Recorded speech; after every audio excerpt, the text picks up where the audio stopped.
Item ಯಾವುದೇ ಇರಲಿ try ಮಾಡಿ ಆಚಿ ಚಿಕನ್ ಮಸಾಲಾ. ಆಚಿ ಚಿಕನ್ ಮಸಾಲಾ. ತಿಂಗಳುಗಟ್ಟಲೆ ವಾಹನ ನಿಲ್ಲಿಸಿದ್ರೆ ನಾವು ಸಹಿಸಲ್ಲ, ಸಾರ್ವಜನಿಕ ಜಾಗವನ್ನ ಅತಿಕ್ರಮಣ ಮಾಡಬೇಡಿ ಎಂದು ಬೆಂಗಳೂರಿನಲ್ಲಿ ಸಚಿವ ಕೃಷ್ಣ ಬೈರೇಗೌಡ ಅವರು ಹೇಳಿಕೆಯನ್ನ ನೀಡಿದ್ದಾರೆ. ಒಂದು ವಾರದ ಹಿಂದೆ ನೋಟಿಸ್ ಅಂಟಿಸಲಾಗಿತ್ತು, ಆದರೂ ಕೂಡ ನೋಟಿಸ್ಗೆ ವಾಹನ ಮಾಲೀಕರು ಸ್ಪಂದಿಸಿಲ್ಲ. ಹೀಗಾಗಿ ಸಾಗಾಣಿಕೆ ಮಾಡುವ ಕೆಲಸ ಮಾಡುತ್ತೇವೆ, ಟೋಯಿಂಗ್ ಬಳಿಕ ಮತ್ತೆ 15 ದಿನ ಸಮಯವನ್ನ ಕೊಡ್ತೇವೆ. ಫುಟ್ಪಾತ್ ಯಾರ ಆಸ್ತಿಯೂ ಅಲ್ಲ, ಸಾರ್ವಜನಿಕರ ಆಸ್ತಿ. ನಗರ ಗುಜರಿ ಆಗೋದು ಬೇಡ, ಅದಕ್ಕೆ ಅವಕಾಶ ಕೊಡೋದಿಲ್ಲ ಅಂತ ಹೇಳಿ ಕೃಷ್ಣ ಬೈರೇಗೌಡ ಅವರು ಹೇಳಿರುವಂಥದ್ದು. ಒಂದು ವಾರದ ಹಿಂದಷ್ಟೇ ಅಲ್ಲಿ ಎಲ್ಲ ವಾಹನಗಳು ಏನು ಪಾರ್ಕಿಂಗ್ ನಲ್ಲಿ ನಿಂತಿದ್ವು, ಹಳೆ ವಾಹನಗಳೇನಿದ್ವು ಎಲ್ಲವಕ್ಕೂ ಕೂಡ ನೋಟಿಸ್ ಅಂಟಿಸಲಾಗಿತ್ತು. ಇಲ್ಲಿ ಇಂದಿನವರೆಗೂ ಕೂಡ ಕೊನೆಯ ಅವಕಾಶವನ್ನ ನೀಡಲಾಗಿತ್ತು, ಡೆಡ್ಲೈನ್ ನೀಡಲಾಗಿತ್ತು. ಇಂದಿನವರೆಗೂ ಯಾರೆಲ್ಲ ವಾಹನಗಳನ್ನ ಅಲ್ಲಿಂದ ತೆಗೆದಿಲ್ಲ ಆ ವಾಹನಗಳನ್ನ ಟೋಯಿಂಗ್ ಮಾಡುವಂತ ಕೆಲಸ ನಡೆದಿದೆ.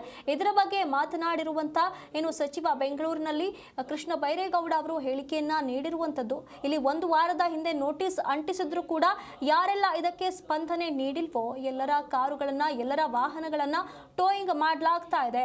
ಈ ಒಂದು ಫುಟ್ಪಾತ್ ಏನಿದೆ ಅದು ಯಾರ ಆಸ್ತಿಯೂ ಅಲ್ಲ, ಸಾರ್ವಜನಿಕರ ಆಸ್ತಿ ಅನ್ನುವಂಥ ಮಾತುಗಳನ್ನು ಆಡಿದ್ದಾರೆ. ನಗರ ಗುಜರಿ ಆಗೋದು ಬೇಡ, ಅದಕ್ಕೆ ನಾವು ಅವಕಾಶ ಕೊಡಲ್ಲ ಅಂತ ಹೇಳಿದ್ದಾರೆ.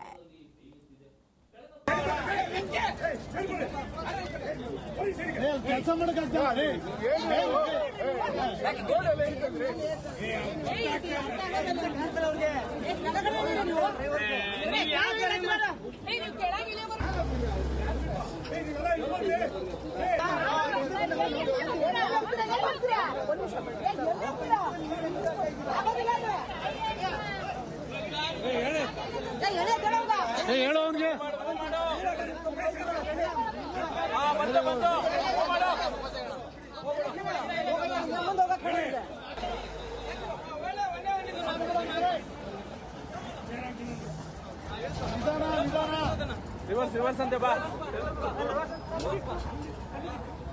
ಹಾಕಿದ್ದಿಲ್ಲ ಇದನ್ನ ಹಾಕು.